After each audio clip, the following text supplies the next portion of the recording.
Good evening, ladies and gentlemen present here this evening. My name's Innocent Habumugisha. I studied the law, though I'm not yet a lawyer, but I'm a legal advisor at the moment. I am a returnee from the Republic of Zambia, was a refugee I've been a refugee for over 20 years. I left this country in 1994 after the genocide against Tutsi with my parents, where we went to the Republic of Congo. From there, we proceeded into Tanzania. Then from Tanzania, we went and settled into Zambia, where I lived for 18 years. Today, my testimony, as we celebrate anniversary of the Genocide Convention and the International Day of Commemoration and Dignity of Victims of Crime of Genocide and Prevention of this crime, I have something to share this evening. But before I share it, let me take this moment and thank GARG for inviting me to this platform. Also thank the President for giving us a very good and a powerful message. In my view, in my personal view, as a youth have got a lot of challenges that are going through and that we are supposed to address.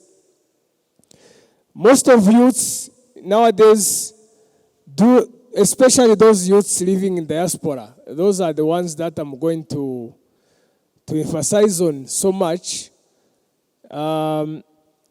Those youths living in diaspora at the moment, that's where we are still having a big problem.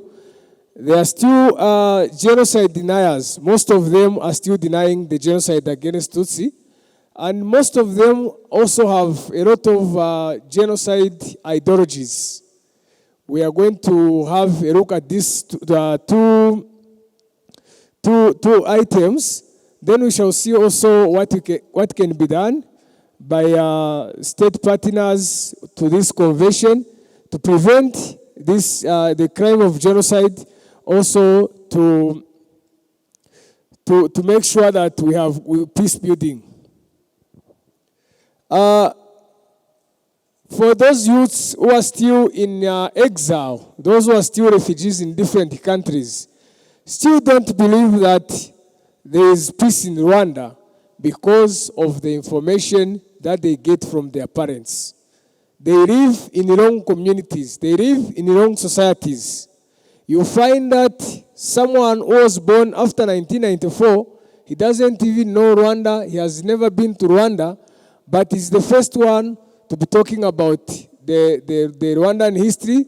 He's the first one to be denying the genocide against Tutsi, due to the fact that these people don't have correct information, and the information that the little information they have, they get it from their parents. The parents obviously all understand and believe that they are the genocide perpetrators. Ababyeyi benshi baba muri bya bihugu byo hanze nkaho twabagagiye nabaye Zambia nabaye na Zimbabwe, muzasanga yuko abenshi ari nabo basize bakoze genocide yakorewe Abatutsi. Ntabwo rero ntekereza ko ababyeyi baba barakoze ibyo byaha bajya kubigeza ku bana babo, bajya kubwira abana babo kuri kandi bazi neza ko bafite inyungu zabo bashaka kugeraho. So they give to their children wrong information in a bid to make sure that they hide what they did for the sake of their own interest. Most of them, you find that they have even changed their nationalities.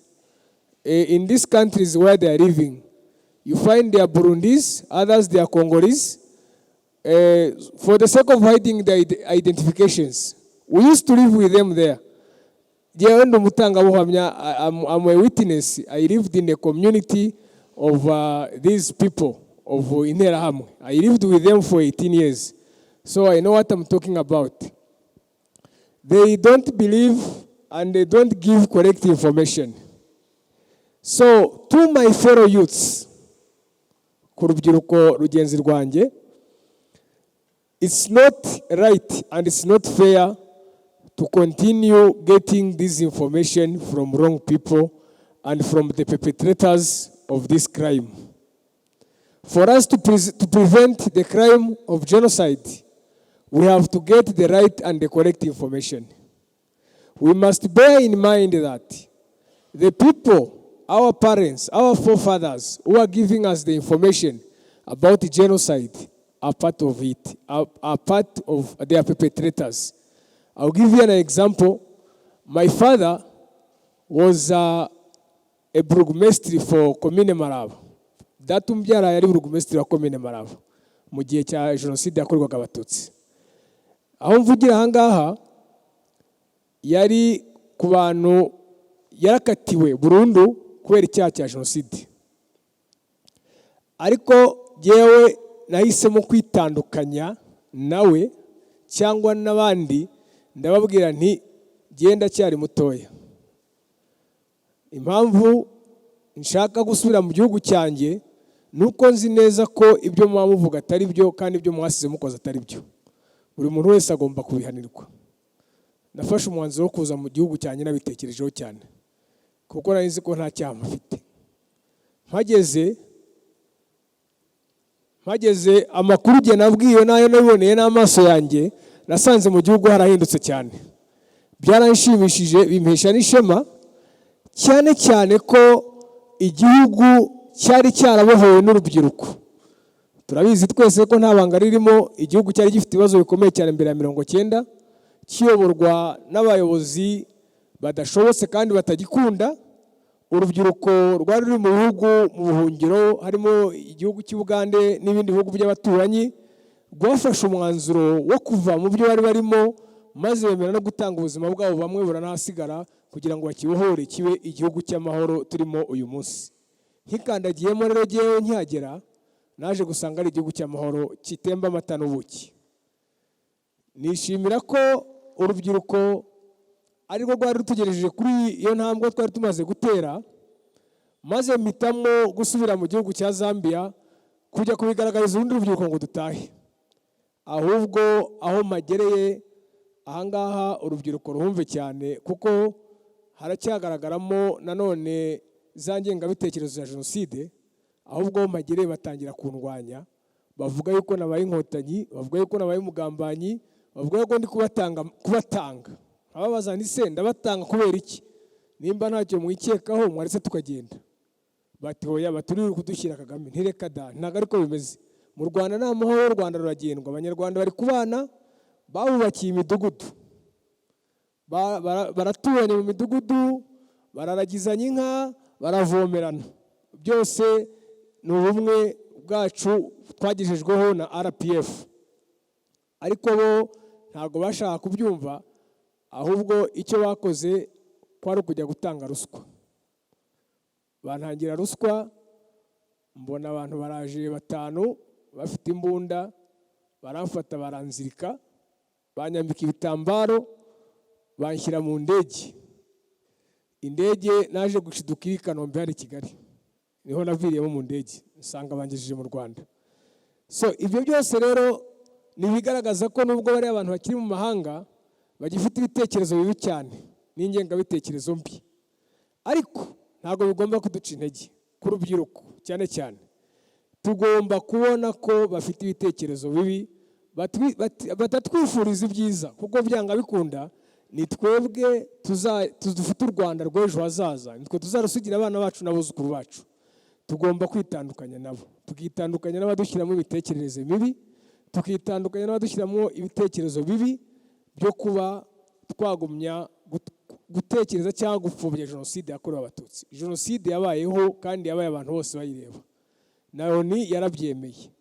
Bariya nabo bari hariya bashaka kwitwaza kuvuga yuko habayeho double Genocide, nabyo tugomba kubirwanya. I'm sorry for our brothers who come from across the ocean. I will try to summarize after I finish.